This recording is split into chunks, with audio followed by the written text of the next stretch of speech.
Welcome to For All Rubrics, your one-stop shop for proficiency-based learning and all things STEM. You're going to go ahead and log in by using your student's username, which is their email address, and their password, which will be assigned to them. You should go ahead and you should share this information as parents so that you can log in as well. We are currently working on a parent login feature. Once you go ahead and log in, it's going to bring you to the For All Rubric student homepage.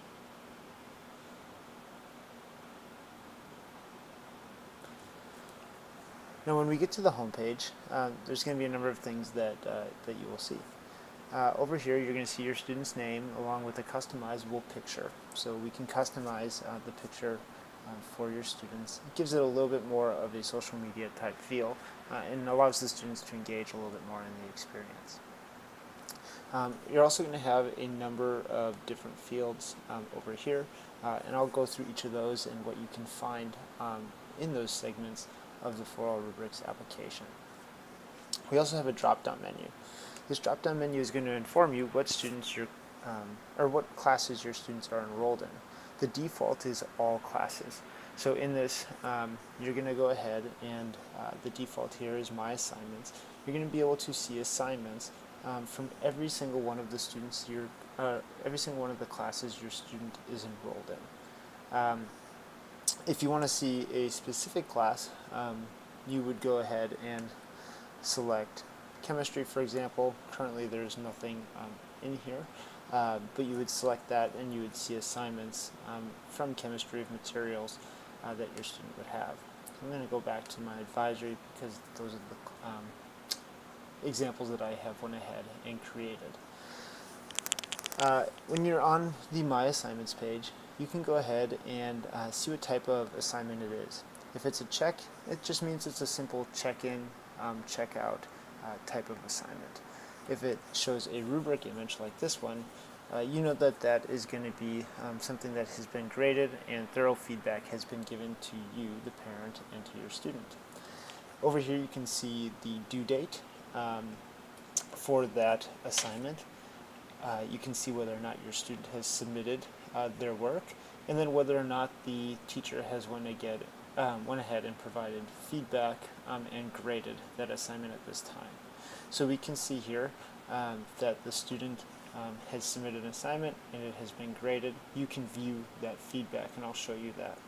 Here they haven't submitted anything, but it has been graded, so that means that maybe your student had a one-on-one conversation with your student and they didn't submit it, but they were able to provide a grade for your student at that time.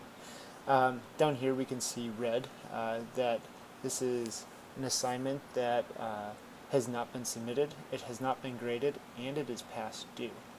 If you wanted to go ahead and just view overdue assignments, you would go up here and click the overdue tab. It would bring you right to assignments that are overdue. So we'll go back to here. Okay. Now if we wanted to go ahead and see, well, how did my student do on that specific assessment? I can come here and I can click the I for more information. And it'll pull me up to the specific rubric where I can see, well, were they proficient or were they approaching proficient at that time.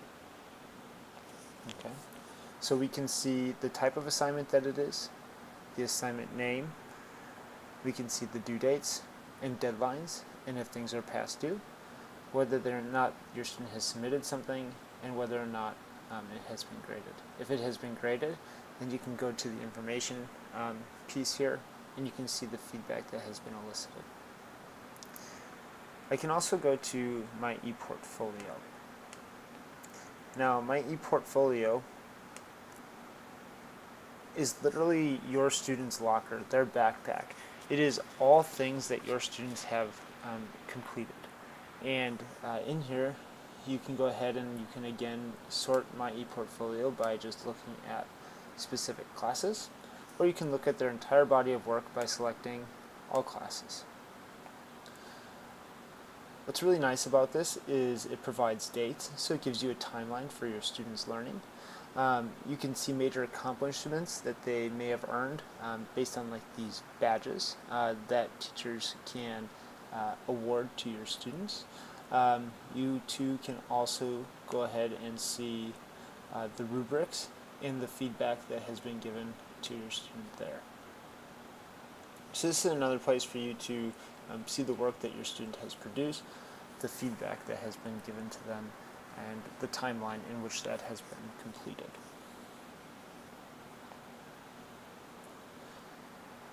My badges is still a piece of this application that we are working on building, but what it will be is a place where you can see major accomplishments that your students have achieved.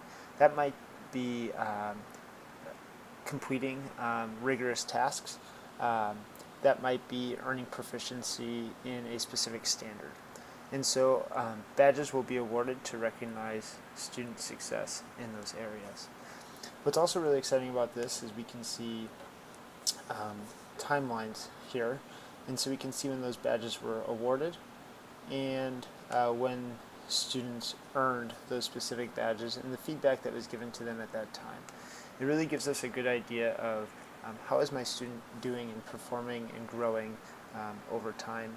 Where maybe are they having struggles, and how can we as teachers and parents approach them about those and give them the most support possible. My showcase is a place where a student can take their best work and they can put it on showcase. So maybe they've done 3 assignments on standard 2 in science class.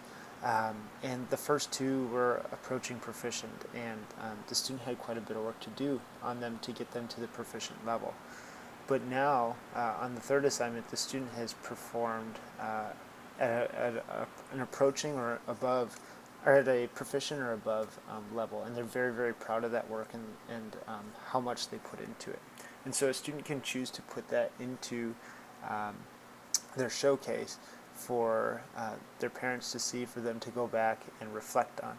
Now my showcase and my badges, those are going to be 2 major pieces that we use in our student-led conferences, or even conferences that you have at home, or conversations that we have with parents and students throughout the school year.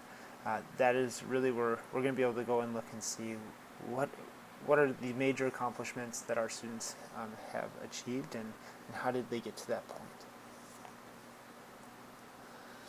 So that's For All Rubrics in a nutshell.